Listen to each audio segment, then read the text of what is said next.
പണ്ട് ചെറുതായിരുന്നപ്പോൾ മിക്ക ദിവസവും രാവിലെ ഉറങ്ങി എണീക്കുന്നത് വീട്ടിൻ്റെ പുറത്ത് മീൻകാരൻ ചേട്ടൻ്റെ സൗണ്ട് കേട്ടിട്ടായിരിക്കും. ഇന്ന് നല്ല നെയ്യുള്ള കുഞ്ഞൻ മത്തി കിട്ടിയിട്ടുണ്ട്. അത് പുളിയിട്ട് കറി വെച്ചത് എങ്ങനെയാണെന്ന് നോക്കാം. ആദ്യം തന്നെ പാനിൽ എണ്ണയൊഴിച്ച് ചൂടായ ശേഷം ചുവന്നുള്ളി നീളത്തിലരിഞ്ഞതും അത് നന്നായി മൂത്ത് വരുമ്പോൾ തക്കാളിയും 2 പച്ചമുളകും ഇട്ട് നന്നായി വഴറ്റി അതിലേക്ക് മല്ലിപ്പൊടി, മുളക് പൊടി, മഞ്ഞൾപ്പൊടി ഇത് മൂന്നും ഇട്ട് നന്നായിട്ട് മൂപ്പിച്ചെടുക്കാം. ഈ മസാല നന്നായി തണുത്ത ശേഷം നല്ലോണം അരച്ചെടുക്കാം. ആ അരപ്പിലോട്ട് ആവശ്യത്തിന് പുളിവെള്ളവും ഉപ്പും ചേർത്ത് നന്നായി തിളയ്ക്കാൻ വേണ്ടി അടച്ചു വയ്ക്കാം.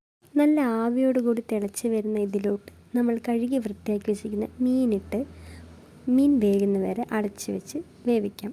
മീൻ നല്ല വെന്ത് എണ്ണ തെളിഞ്ഞ ശേഷം താളിക്കാനുള്ള എണ്ണയിലോട്ട് ചുവന്നുള്ളി, ഉലുവപ്പൊടിയും കറിവേപ്പിലയും ചേർത്ത് നന്നായി മൂപ്പിച്ച ശേഷം മീൻ കറിയിലോട്ട് ഒഴിച്ചു കൊടുക്കുക മാത്രമേ ഉള്ളൂ.